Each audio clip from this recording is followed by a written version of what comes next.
let us move to the next session of the event. Now the member officials of various organizations shall come forward and give us much more information on the Consumer Day. Firstly, I would like to welcome Shri Shankarlal Chaurasia Garu, Chairman CATCO. వేదిక పైన ఉన్నటువంటి పెద్దలు, అధికారులు, అనధికారులు, ఈ సమావేశానికి విచ్చేసినటువంటి వివిధ వినియోగదారుల సంఘాల ప్రతినిధులకు, పత్రికా విలేకరులకు మరియు వినియోగదారులకు 38వ జాతీయ వినియోగదారుల దినోత్సవ శుభాకాంక్షలు, నమస్సులు. ముఖ్యంగా సువిశాలమైనటువంటి 140 కోట్ల మంది వినియోగదారులు ఉన్నటువంటి మన భారతదేశంలో వినియోగదారుల ఉద్యమం, వినియోగదారుల హక్కుల చట్టం వచ్చి 38 సంవత్సరాలు అవుతున్న సందర్భంగా మనము వినియోగదారుల చట్టాన్ని పూర్తి స్థాయిలో అందరూ అవహేళన చేసుకోలేకపోవడం శోచనీయం. మనం ఎన్ని కార్యక్రమాలు పెట్టినా, ఎన్ని సమావేశాలు పెట్టినా ఒక 10-15% కంటే కూడా వినియోగదారుల హక్కులను మనం వినియోగదారులకు తెలియపరచలేకపోతున్నాం. ప్రపంచంలోనే అతిపెద్ద దేశమైనటువంటి మన భారతదేశంలో విదేశీ వ్యాపార సంస్థలన్నీ కూడా మన భారతదేశంలో ఉన్నటువంటి వినియోగదారులను మనం ఎలా సొమ్ము చేసుకోవాలా, వాళ్ళ దగ్గర నుండి మనం ఎలా వ్యాపారం చేయాలనే సందర్భంలో మనం చైతన్యవంతులం కావాల్సినటువంటి అవసరం ఎంతైనా ఉంది. అంతేకాకుండా ఆన్లైన్ వ్యాపారం కూడా విపరీతంగా పెరిగిపోయింది. మనం ఇంటి దగ్గర నుండి మునివేళ్ల పైన కూడా ఆర్డర్ ఇచ్చి తెప్పించుకునే పరిస్థితిలో మనం ఉన్నాం. మనం బజార్కి పోకుండా ఆన్లైన్లో కొనుగోళ్లు చేస్తూ ఉన్నాం. ఆ కొనుగోళ్లు చేసినప్పుడు ఎంతమందికి సరి అయిన సరుకులు వస్తున్నాయి, ఎంతమంది మోసపోతున్నారు అనే విషయాన్ని కొందరు చెప్పుకుంటున్నారు, కొందరు చెప్పుకోవడం లేదు. అదేవిధంగా ఆన్లైన్ మోసాలు, డిజిటల్ అరెస్ట్ ఇలాంటి ఎన్నో ఉన్నాయి. అదేవిధంగా 1986లో వినియోగదారుల హక్కుల పరిరక్షణ చట్టం చేయడం జరిగింది. దానివల్ల వినియోగదారులకు అధికారాలు ఇచ్చారు. కన్జ్యూమర్ కమిషన్లు ఏర్పడ్డాయి, స్టేట్ కన్జ్యూమర్ కమిషన్లు ఏర్పడ్డాయి, జాతీయ కమిషన్ ఏర్పడింది. అక్కడ కూడా మనం కేసులు వేసుకొని పరిష్కారం పొందేటువంటి అవకాశాన్ని కల్పించింది. అదేవిధంగా మారుతున్న కాలానికి అనుగుణంగా మన భారత ప్రభుత్వం వినియోగదారుల సంఘాల కోరిక మేరకు 2019లో వినియోగదారుల హక్కుల పరిరక్షణ చట్టాన్ని మార్పులు చేసి నూతన వినియోగదారుల హక్కుల పరిరక్షణ చట్టం 2019ని రూపకల్పన చేయడం జరిగింది. ఈ చట్టం ఎంతో బహుళ ప్రయోజనకారిగా ఉంది. మనం ఇంతకుముందు మనం ఎక్కడ సరుకులు కొంటే అక్కడ కేసులు వేసుకునేటువంటి వెసులుబాటు ఉండేది. కానీ ఇప్పుడు మనం ఎక్కడికి పోయినా కూడా, ఎక్కడ పర్చేజ్ చేసినా కూడా మనం ఎక్కడైతే ఉంటామో అక్కడి నుండే మనం కేసులు వేసుకునేటువంటి వెసులుబాటు కల్పించడం జరిగింది. అదేవిధంగా మనం ఆన్లైన్లో సరుకులు కొంటాము. ఆన్లైన్లో సరుకులు కొన్నప్పుడు అవి ఏమైనా కష్టం జరిగినా కూడా దానికి మన బాధ్యత ఏ విధంగా మనం కొనుగోలు చేయాలా, దానికి మనం ఏ విధంగా ప్రశ్నించాలా అనే విషయాన్ని చూడాలా. ముఖ్యంగా ఏంటంటే ఫలానా వస్తువు కావాలంటే దానికి రిప్లేస్మెంట్ ఉందా, ఆన్లైన్లో మనం సరుకులు బుక్ చేసేటప్పుడు దానికి రిప్లేస్మెంట్ ఉందా, ఎక్స్చేంజ్ ఉందా, రిటర్న్ ఉందా, గ్యారంటీ వ్యారంటీ ఉందా అనే విషయాలను మనం తెలుసుకున్న తర్వాతనే పర్చేజ్ చేస్తే కొద్ది గొప్ప మనం సురక్షితంగా ఉండే అవకాశం ఉంది.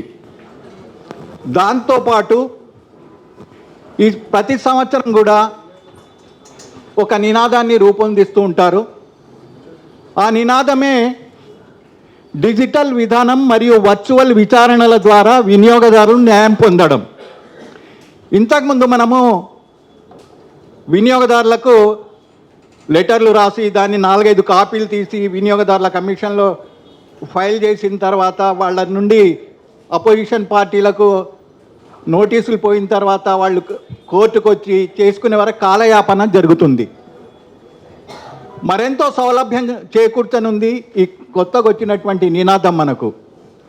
ఇప్పుడు జాతీయ స్థాయిలో మనకు ఒక కన్జ్యూమర్ హెల్ప్ లైన్ ఏర్పాటు చేయడం జరిగింది.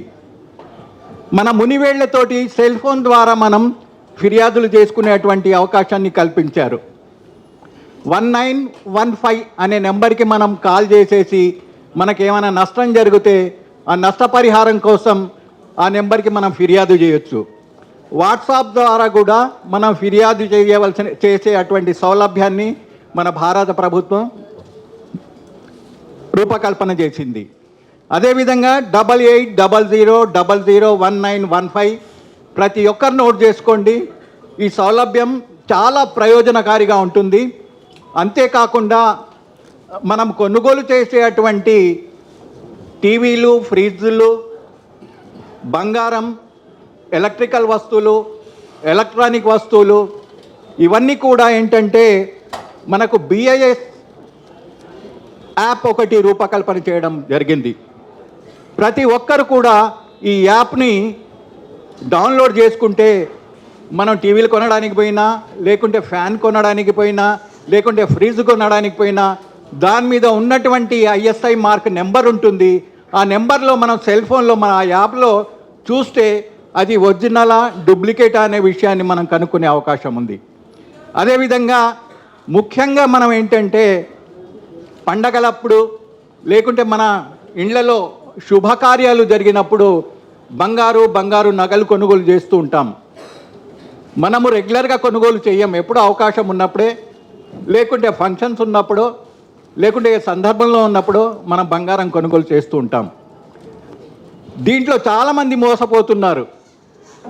ఈరోజు 10 గ్రాములు బంగారం కొంటే అది 6 నెలల తర్వాతనో సంవత్సరం తర్వాతనో మనం తీసుకెళ్ళి అమ్మితే దాంట్లో సగం కంటే ఎక్కువ బంగారం రావడం లేదు. ఇలాంటి సందర్భంలో భారత ప్రభుత్వం ఏం చేసింది, కంపల్సరీగా హాల్మార్క్ ఉండాలి, హాల్మార్క్ ఉన్న నగలనే మనం కొనుగోలు చేయాలనేది ఒకటి చేసింది. అదేంటంటే ఇప్పుడున్నటువంటి పెద్ద గోల్డ్ షాపులు వాళ్ళు వేరే ప్రచారం చేస్తున్నారు, కానీ వాళ్ళ ప్రచారంలో మా దగ్గర హాల్మార్క్ గోల్డ్ లభిస్తుంది అనేది లేదు.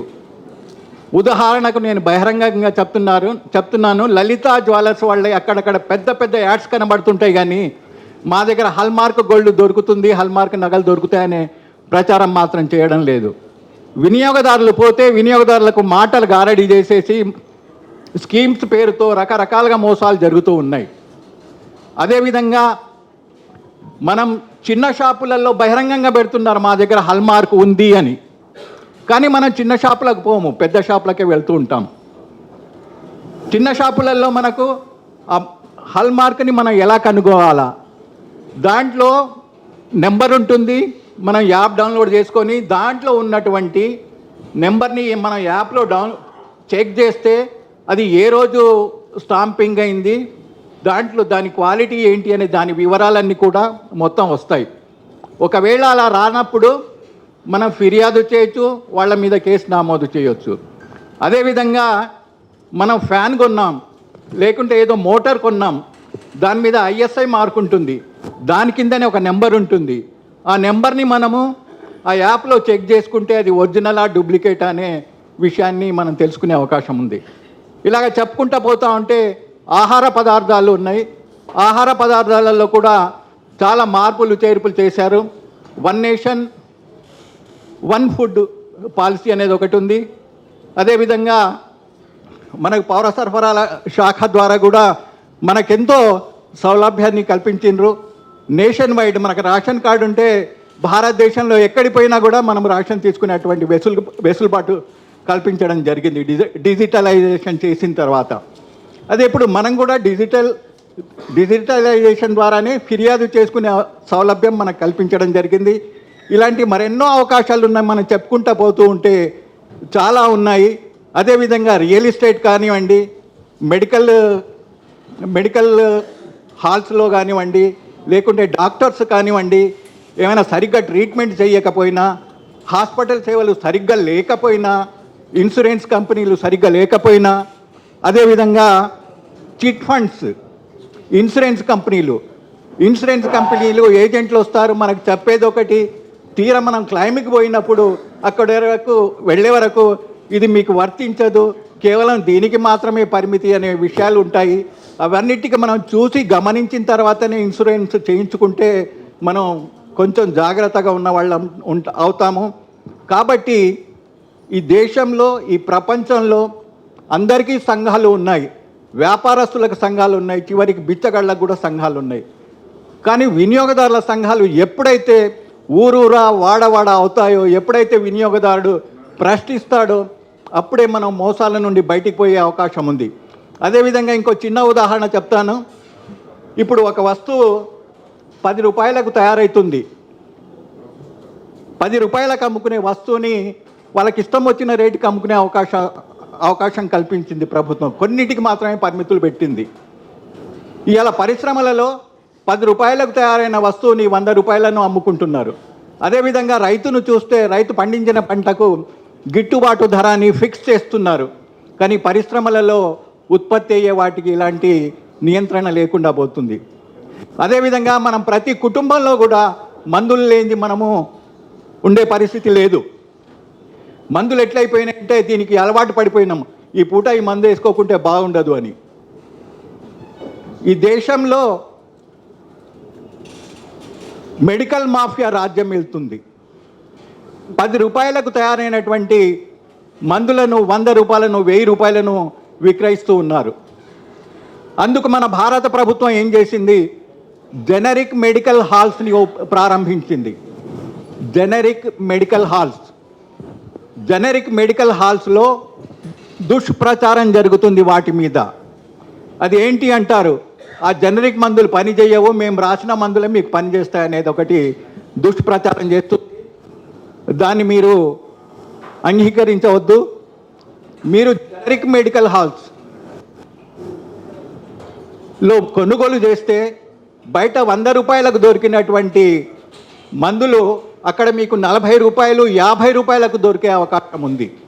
అవి కూడా మంచి మందులే, మంచిగానే పనిచేస్తాయి.